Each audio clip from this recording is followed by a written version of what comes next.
바다는 또 하나의 영토입니다. 해양활동과 군사활동, 항행, 수산, 광물자원의 원천인데요. 올 들어 제주도 동남쪽 바다에서 일본 해상보안청 소속의 해양 측량선 요다쿠요호와 우리 해경 함정이 잇따라 대치하는 상황이 벌어지면서 무관심 속에 잃어버릴 수도 있는 배칠광구의 가치가 또다시 재조명되고 있습니다. 해당 해역은 한일 양국 연안에서 200캐리 범위에 있는 중첩 수역입니다. 해역이 겹칠 경우 인접국 간 합의가 필요한데요. 그러나 일본 측은 통상적인 지질 조사 활동이라며 계속 조사를 진행할 것으로 전했습니다. 우리 해경은 해당 해역이 우리 해역이고 해양과학 조사를 위해서는 우리 정부의 사전 동의가 필요하다며 조사 중단을 요구하고 있는 가운데 일본은 자국 이의지에서의 정당한 조사 활동이라고 맞서고 있습니다. 이에 대하여 가토 타부노부 일본 관방장관은 이번 조사는 일본의 배타적 경제 수역에서 실시하는 것으로 한국 측의 중지 요구는 받아들일 수 없다며 한국 정부에 항의까지 했습니다. 이리한 일본의 아나무인 회도의 2028년 만료되는 한일 대륙붕협정이 또다시 거론되고 있습니다. 본 영상은 유튜브 채널 뮤호텔 이케이아에서 제작하였으며 도움이 되셨다면 좋아요와 구독하기를 눌러주세요. 감사합니다. 1978년 발효된 제7광구를 공동 개발한다는 내용의 한일 대륙붕협정이 오는 2028년 만료되지만 일본은 공동 개발은 헌영 일방적으로 탐사를 중시하고는 시간만 걸어왔습니다. 때문에 협정의 시행 중지로 종료 시점을 연장해야 한다는 지적도 나오고 있는데요. 제7광구는 1968년 국제자원탐사기구에서 세계에서 가장 풍부한 석유 차원이 매장돼 있을 가능성이 높다는 조사 결과를 내놨습니다. 매장량이 천연가스는 사우디아라비아의 10배, 원유는 미국의 4.5배 규모인데요.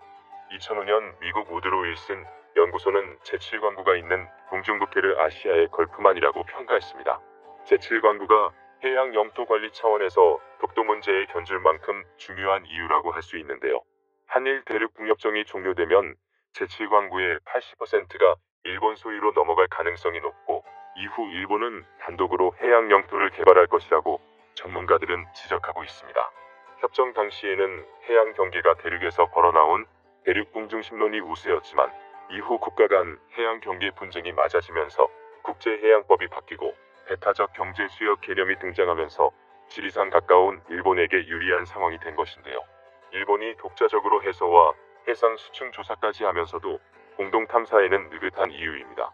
만약 한일 대륙붕협정이 이대로 종료된다면 중국도 가만히 있을 리 없습니다. 이미 제7광구의 영유권을 놓고 한중일 삼국은 대륙붕안계위원회에 자료를 제출한 상태인데요. 영토 차원 문제의 역사 분쟁까지 엉킨다면 협상은 더 쉽지 않을 것입니다. 그에 따라 선제적이고 전략적인 외교가 필요한 상황입니다. 해양 주권과 국가의 자존심이 걸린 중대한 해결 과제이기에 각국의 군사력 증강에 대비해야 한다는 지적도 허투루 들을 일이 아닌데요. 중국의 일방적으로 설정한 방공망 구역의 이어도와 이 지역이 포함되면서 새로운 국면을 맞고 있기 때문입니다. 한편 일본과 중국은 적극적으로 군함을 늘리며 해군 군사력을 높이고 있는데요. 이에 대하여 대한민국 해군도 강력한 무기를 보유한 군함을 개발해야 할 것입니다. 우리나라의 첫 스텔스 구축함인 KDDX에 탑재할 최후의 보로 CIWS를 국내 기술로 개발한다는 소식이 전해져 중국과 일본에 큰 충격을 주고 있습니다. CIWS는 배응과 함께 수백 발의 총탄을 쏟아붓습니다.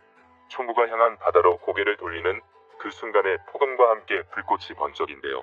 한국 해군 항공모함을 노리고 접근하던 적군의 미사일에 명중한 것입니다. 바다에서 함정을 공격하는 탄도미사일은 탄도탄 요격 미사일로 대응합니다. 하지만 미사일 요격에 실패하거나 비교적 속도가 느린 순항 미사일 공격은 함대공 유도탄 해공으로 방어하는데요. 만에 하나 두 번의 기회가 모두 실패할 경우도 있을 수 있습니다. 미사일을 미사일로 막지 못한 경우 마지막 순간에는 근접 방어무기가 분당 4,200발의 총탄을 쏟아내며 방어막을 칩니다.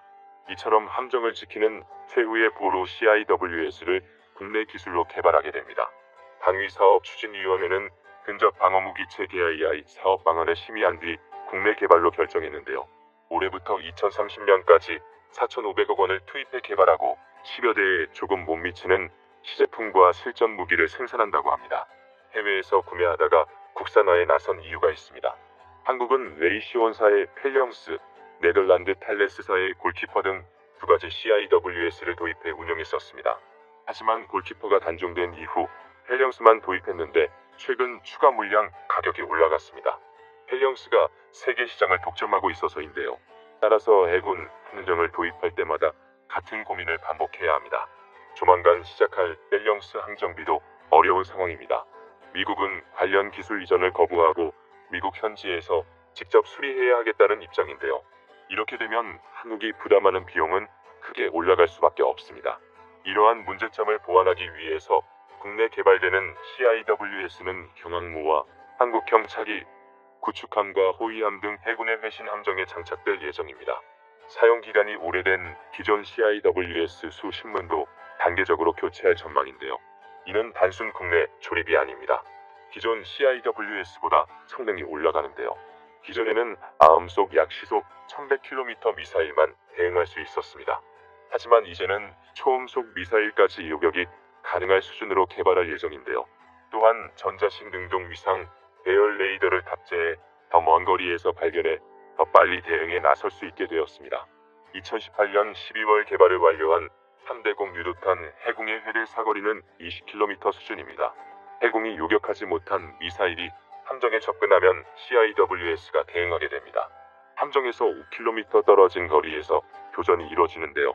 여기에 게틀링건이 쏟아낸 포탄이 화망을 만들어냅니다. 마하 3에서 사속도를 내는 미사일은 1초에 약 1.2에서 1.6km를 이동합니다. 즉 요격에 주어진 시간은 불과 3초 정도뿐이라는 것인데요. 함정 주변에 침투하는 고속정도 자동으로 격파할 수 있습니다. 기존 골키퍼는 수동으로 조작하기 때문에 어려움이 있었습니다. 하지만 이번에 국내 기술로 개발되는 CIWS는 자동, 수동, 반자동 모두 가능해집니다. 지상에 설치할 경우 공군 활주로 및 군 지휘시설 등 거점 방어도 가능한데요. 따라서 일각에서는 CIWS를 독도에 설치하여 일본 해상자위대가 절대로 다가오지 못하도록 막아야 한다는 주장이 있습니다. CIWS의 국내 개발은 모든 부품을 새로 개발하는 건 아닙니다. 기존에 쓰던 골키퍼 한 포의 주요 부품을 동일하게 활용하는데요.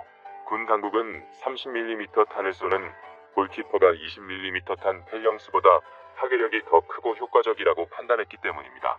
국산화는 단계적으로 추진합니다. 골키퍼 장착된 30mm GA-68 게틀링건은 기술 도입을 통해 하포 전문 국내 업체가 생산할 계획입니다. 각종 부품을 종합하는 능력을 갖춘 뒤 개별 부품의 국산화 여부를 판단할 예정인데요. 이에 대하여 홍성표 LIGNX1 CIWSII 사업단장은 CIWSII에 탑재될 함포는 골키퍼와 동일하여 이미 관련 기술을 확보했다면서 AESA 레이더를 국내 최초로 개발에 전력화했고 센서 분야에서도 최고의 기술력을 보유하고 있다고 강조했습니다. 제7광부 조약이 종료되는 시점은 2028년 6월 22일입니다. 국민의 여론이 뒷받침돼야만 우리 정부가 더욱 적극적으로 이 문제를 해결하려고 노력할 것입니다. 쉽지 않은 싸움이 될 것입니다.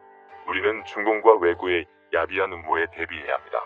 7광부를 후손들에게 물려줄 수 있도록 우리가 더욱 관심을 갖고 지속적으로 알려야 합니다.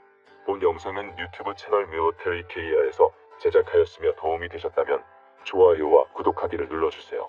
감사합니다.